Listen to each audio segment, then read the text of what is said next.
क्योंकि अभी इस दुनिया में सबसे ऊंचा कोई मुकाम हासिल कर रहा है तो लेडीज ही कर रही है।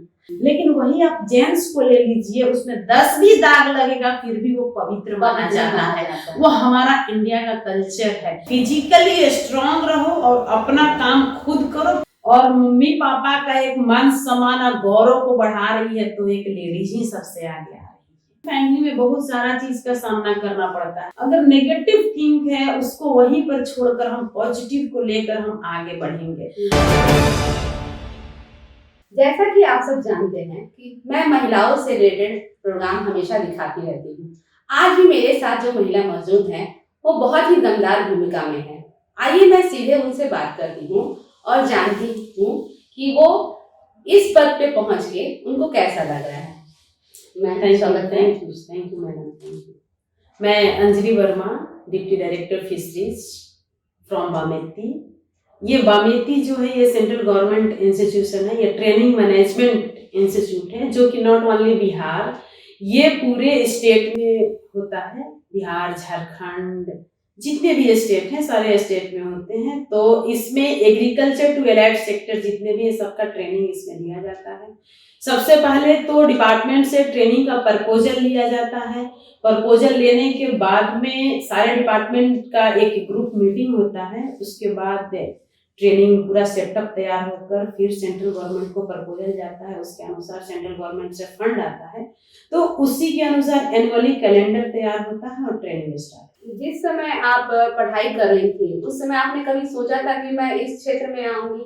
नहीं, इस पोस्ट पर तो मैंने कभी नहीं सोचा था कि मैं इस पोस्ट पर आ पाऊंगी, लेकिन लक कब कैसे लिख कर जाता है पता नहीं चलता है। इससे पहले जिस ऑफिस में मैं काम करती थी तो अचानक इसका वैकेंसी आया, उसके बाद मैंने अप्लाई कर दिया। शादी के 1.5 साल के बाद मेरे को ये अचीवमेंट मिला हुआ है। ये बहुत बड़ी बात होती है कि शादी के बाद आप अपने पढ़ाई को और उससे रिलेटेड कैरियर को चुनाव करते हैं और उसमें आप उस भूमिका को निभाते भी हैं। तो हम इस सफर के बारे में सीधे मैम से ही जानते हैं कि मैम कैसा रहा आपका वो अनुभव? ये अनुभव अच्छा रहा। एक्चुअली 2009 में मैंने मास्टर डिग्री किया है। उसके बाद मैंने ICL का branch CIFE Salt Lake and CIFRI Barrackpore Calcutta में वो ब्रांच है जिसमें मैं रिसर्च में रही 6 इयर्स।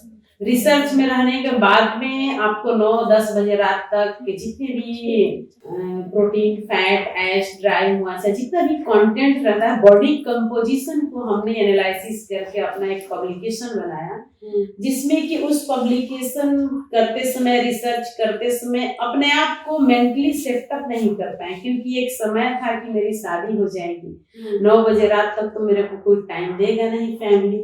तो हमने सोचा कि क्यों नहीं, शादी तो होना है, अपने फील्ड को मैं चेंज कर दूं।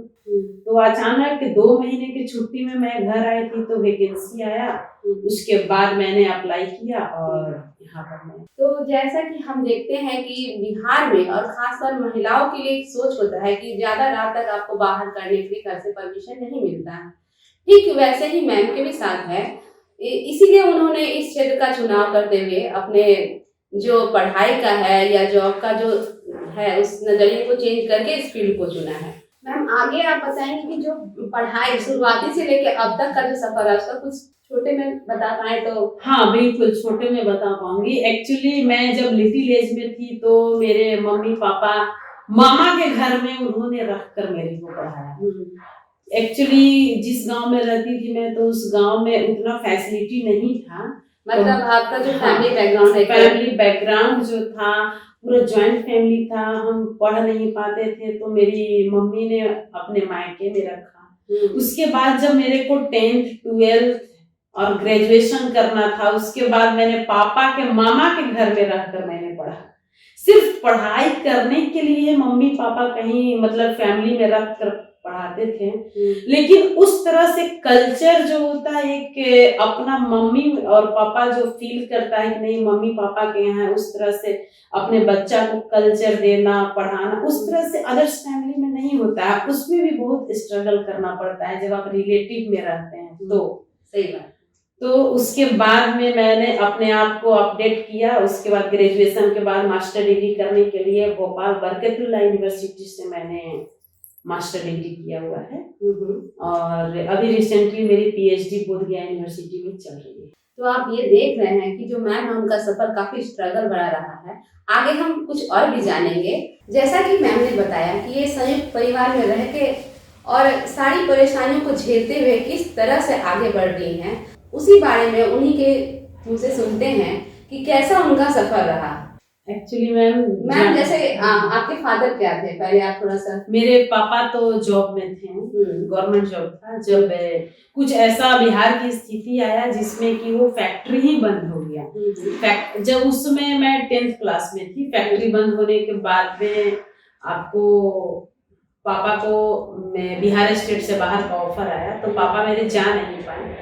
उसके बाद में पापा का कहना है कि अगर मैं बिहार से बाहर चला जाऊं तो मेरा जो फैमिली बैकग्राउंड और मेरे जो बच्चा का इनिशियल स्टेज है वो अनकल्चर्ड हो जाएगा, क्योंकि एक पिता का प्रोटेक्शन बच्चा के ऊपर होना बहुत जरूरी होता है। तो इसकी वजह से पापा जा नहीं पाए और उनके पास एक होम्योपैथ का उनका डिग्री था जो कि अपना एक क्लिनिक उन्होंने रखा और घर में जमीन जायदाद भी बहुत ज्यादा है, उससे हमारा फैमिली चलता था उस समय।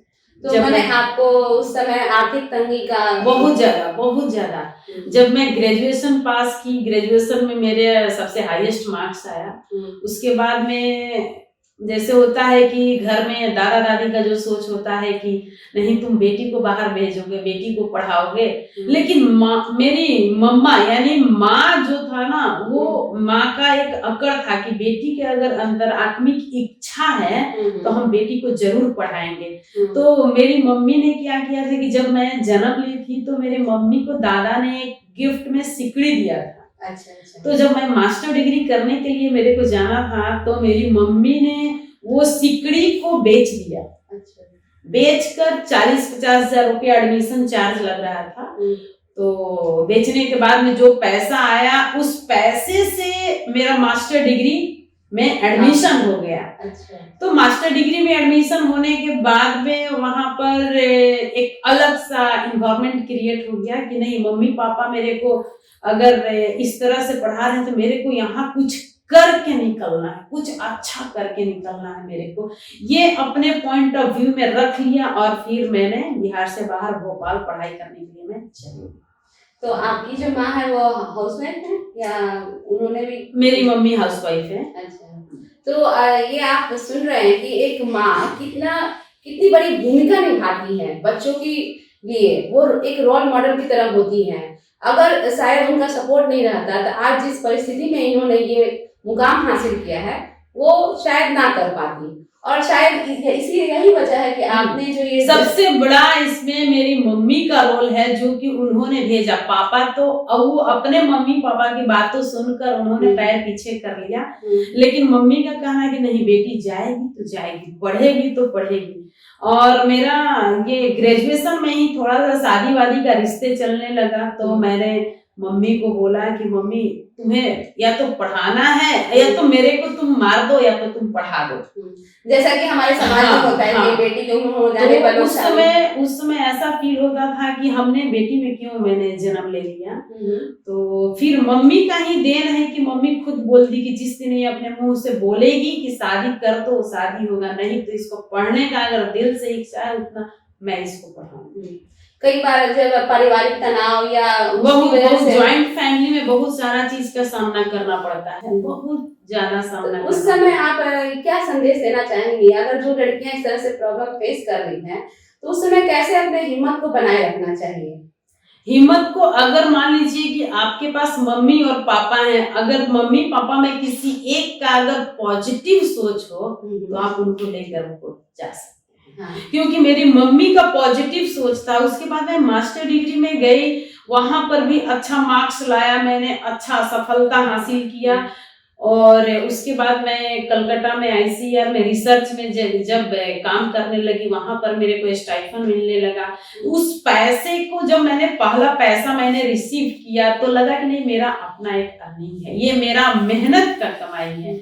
उसके बाद जब घर पर जब मैं जाती थी तो अपने दादा और दादी को मैं पैसा जब मैं हाथ में देती थी तो वो अपने आप को बहुत प्राउड फील करते थे। मतलब एक लड़की का मतलब खुद से कमाया हुआ पैसा जब वो गार्जियन को देते हैं, अपने बड़े बुजुर्ग को देते हैं, तो उस अनुभूति को महसूस करना खुद में बहुत बड़ा एक रहस्य होता है कि उसको हम कितना अंदर से स्ट्रांग फील करते हैं। yes. और वो हमारे अंदर एक बहुत अच्छा ऊर्जावान महसूस होता है। तो मैम, ये जो आजकल जो लड़कियां जो डगमगाती हैं, छोटी छोटी चीजों से जो घबराती हैं, उनको आप क्या कहना चाहेंगी? अगर कोई भी चीज से घबराता है, किसी के बातों, आप किसी के बातों में मत आइए। मोहल्ला, गली मोहल्ला, फैमिली, अगर नेगेटिव थिंक है उसको वहीं पर छोड़कर हम पॉजिटिव को लेकर हम आगे बढ़ेंगे। अगर मेरा ज्वाइंट फैमिली था, उस ज्वाइंट फैमिली में सबसे बड़ी बेटी मैं घर की थी, तो बड़ी बेटी होने के नाते सिर्फ मेरी वजह से पूरा ज्वाइंट फैमिली का पूरा इन्वायरमेंट चेंज हो गया कि नहीं, बड़ी बेटी अगर इतना पोस्ट पर जा सकती है तो मेरी छोटी बेटी भी क्यों नहीं जा सकती है। उसके बाद मेरे दादा दादी सबका कहना है कि नहीं, सब बच्चा को अब पढ़ाना है, कुछ बनाना है। अगर पूरा फैमिली में सोच अगर किसी को आया तो मेरी वजह से सबका सोच चेंज हो गया पूरा फैमिली में, जो कि हमारे घर के एक एक बच्चा आज हायर एजुकेशन में अपने बल पर इस मुकाम को हासिल करती है, तो वो अपने परिवार को साथ साथ अपने पूरे लोगों का सोच बदलने का ताकत रखती है। ये मैम के जरिए हम आपको सीधे सीधे बता रहे हैं।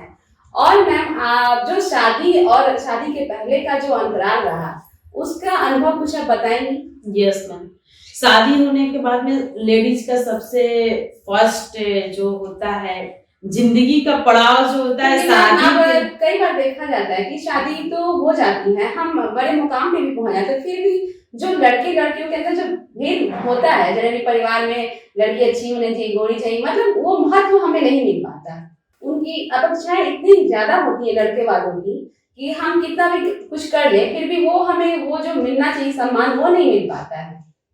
ऐसा है कि हमें अगर मान लीजिए कि किसी की बेटी हो, अगर शादी करना है तो शादी करने से पहले लड़के वाले के फैमिली का कल्चर और उसके बैकग्राउंड के बारे में आप समझिए कि अगर मेरी लड़की अगर उस फैमिली में जाएगी तो क्या जॉब करते हुए वो फैमिली एक्सेप्ट करेगा कि नहीं। अगर मैंने शादी किया तो सबसे पहले ये प्रस्ताव गया था कि मेरी बेटी जॉब में है, शादी के बाद भी कंटिन्यू जॉब में रहेगी। हमारे जो फादर इन लॉ थे वो बहुत ही पॉजिटिव सोच के थे और उनको ये पता चला कि लड़की जॉब में है तो वो सबसे पहले उन्होंने ये नहीं देखा कि लड़की कैसी है क्या है, बस लड़की एक पढ़ी लिखी है, इंगेज्ड है, वो हमसे डायरेक्ट मिलने के लिए चले हैं। हमारे ससुराल फैमिली में बहुत पॉजिटिव सोच के लोग हैं, जिसमें कि हमारे फादर इन लॉ बहुत ज्यादा पॉजिटिव और वो बहुत डायनेमिक आदमी थे। वो नवल ऑफिसर फॉरेन में रह चुके थे। उनकी भी एक सोच थी कि हमारा घर का बेटा बहू सब कोई जॉब में रहे।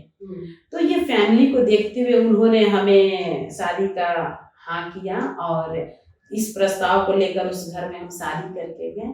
लेकिन लड़की का जिंदगी में जो बहुत भारी पड़ा होता है वो कि एक फैमिली से दूसरे फैमिली में एडजस्ट करना, क्योंकि अगर आप नए फैमिली में जाते हैं तो आपको पता नहीं चलता है कि फैमिली के लोगों का किस तरह का सिचुएशन है, कैसे सोच के लोग हैं, उसमें एडजस्ट करने में थोड़ा टाइम लगता है। अगर फैमिली में अगर मान लीजिए कि कोई नेगेटिव सोच का है, कुछ गलत सोच के हैं, उसको इग्नोर करके आप अपना काम जो है उसको लेकर चलना है। तो कहीं ना कहीं आप ये कहना चाहेंगे जो संयुक्त परिवार है, चाहे माँ बाप की जो परवरिश है, वो बहुत मायने रखता है। वो आपको एक आपकी योजना को और मजबूत बनाता है, आपकी सोच को और मजबूत बनाता है कि आप किसी भी मुश्किल से घबराते नहीं हैं।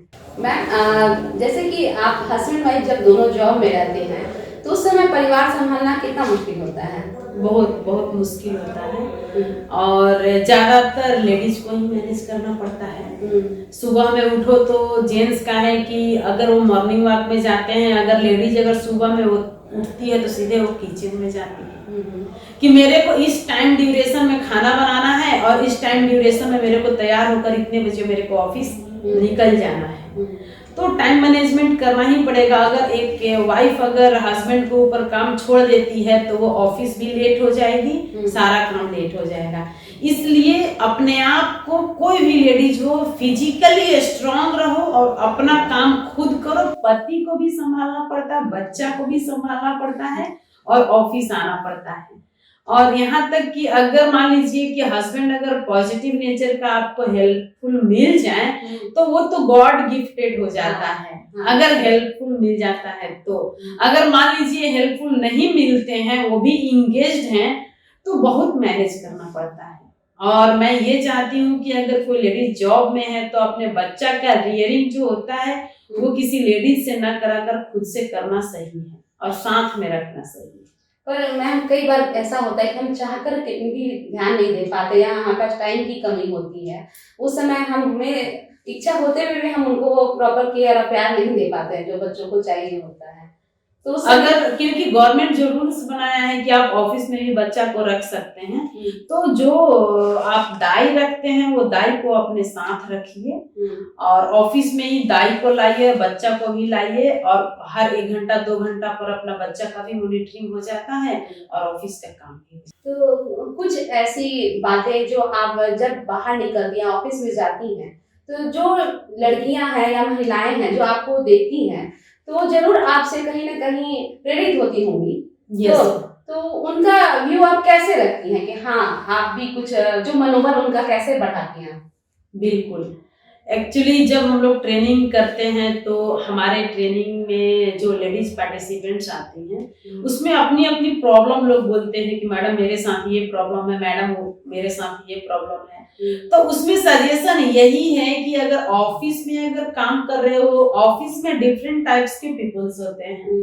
एक गलत नजर से देखने वाले, दूसरा है एक पॉलिटिक्स खेलने वाले, तीसरे हैं टांग खिंचाई करने वाले, बहुत तरह तरह के लोग होते हैं। लेकिन एक एक चीज का मैडम सामना करना पड़ता है। अगर आपको गलत निगाहों से देखने वाले लोग अगर मिल जाते हैं तो आप उसको ऑब्जर्व कर लीजिए कि वो आदमी किस तरह से आपको देख रहा है। हमें उससे दुश्मनी नहीं करना है, अपने रास्ते को मोड़ देना है। ये बहुत बड़ी अगर बात पॉलिटिक्स में आते हैं, आपके प्रति कोई राजनीति कर रहा है, तो बस एक ही एग्जाम्पल होगा कि हमने बहुत सारे ट्रेनिंग में हमने इम्प्लीमेंट किया है कि अगर एक 4 व्हीलर गाड़ी में बैठकर हम ड्राइव कर रहे हैं तो एक साइड मिरर होता है। उस साइड मिरर पर मेरे को कभी कभी ध्यान देना है कि वो साइड मिरर से पीछे से मेरे को कोई गाड़ी तो अटैक नहीं कर रहा है, क्योंकि साइड मिरर जो होता है कभी कभी उस पर ध्यान दिया जाता है साइड मिरर पर कि कोई अटैक तो नहीं, लेकिन बाकी ड्राइव करेंगे तो बिल्कुल आगे ही जाना है। लाइफ में आगे बढ़ना है तो आपको आगे पॉजिटिव सोच कर ड्राइव करके आगे जाना है। साइड मिरर पर कभी कभी ध्यान देना है कि कोई पीछे से अटैक तो नहीं कर रहा है। बाकी पीछे मुड़कर हमें नहीं देखना है, पॉजिटिव सोचना है। और ऑफिस में हमें अगर काम करना है तो जो हमें वर्क अलॉट किया हुआ है उस पर अपने आप को डन रखना है, एकदम टाइमली काम को पूरा करना, पॉजिटिव सोचना, लोगों के ऊपर ध्यान नहीं देना। लोग मेरे बारे में क्या बात कर रहे हैं, अगर लोग बात करके आपके पास कोई बोलता भी है कि अरे फलना आदमी आपके साथ ऐसा बात किया, उस पर भी मेरे को ध्यान नहीं देना है। मतलब जब तक कि अगला आदमी आपका दुश्मन आपके मुंह पर आपको तो बोला नहीं है मैडम, फिर हम लोगों की बातें में क्यों आए? ये बहुत बड़ी बात क्यों आए लोगों की बातों में? कि पॉजिटिव सोच हमेशा रखनी है, हमेशा पॉजिटिव सोच। जब आप कहीं भी जाते हैं तो वो हमें हर तरह पॉजिटिव नेगेटिव दोनों माहौल मिलता है हमें। तो महिलाओं को सिर्फ अपने काम पे फोकस्ड रहना चाहिए, उनको वही देखना चाहिए जो उनके सामने उनके फ्यूचर को लेके आगे बढ़ने को रास्ता दिखे। बाकी हर जगह वो माहौल मिलता है जहाँ पे महिलाओं को कुछ न कुछ झेलना ही पड़ता है। लेकिन अभी जो हमारा ऑफिस का जो एक सिचुएशन होता है तो यहाँ पर डिफरेंट टाइप्स का पीपल्स होते हैं। गलत नजर वाले, पॉलिटिक्स खेलने वाले, सताने वाले होते हैं, राजनीति करने वाले होते हैं।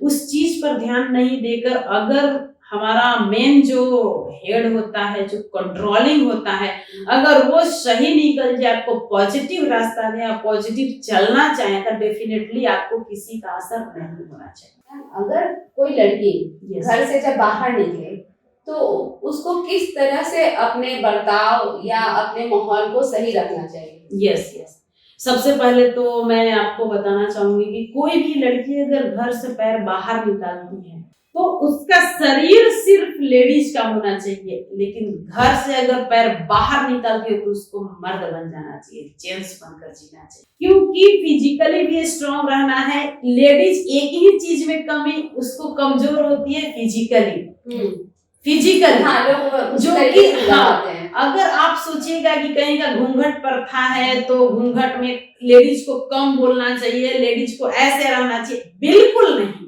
शेर बनकर आपको झांसी की रानी बनकर रहना है। अगर घर से पैर बाहर निकालना है तो आपको झांसी की रानी बन के जीना पड़ेगा, नौकरी करना पड़ेगा, पूरा जिंदगी जीना पड़ेगा। नहीं तो बहुत सारा लाइफ में ऐसा स्टेज होता है कि जिसमें प्रॉब्लम को फेस करना पड़ता है। अपने आप को बी बोल्ड होकर और शेर बनकर जीना है। तो मैम ये आप कहना चाहेंगे कि कई बार परिस्थितियों के अकॉर्डिंग हमें वो माहौल देखने को मिलता है कि अगर हम अंदर से फिजिकली या मेंटली स्ट्रांग नहीं करते हैं तो शायद हम उस चीज को झेल के और काफी डर सहम जाएंगे। सबसे पहले फिजिकली मेंटली अगर स्ट्रांग होना है तो ये फैमिली का सपोर्ट होता है। आपके मम्मी पापा, आपके सास ससुर का सपोर्ट होगा तभी आप फिजिकली और मेंटली दोनों तरह से आप स्ट्रांग रहिएगा। फैमिली का सपोर्ट सबसे बड़ा सपोर्ट है इस पे।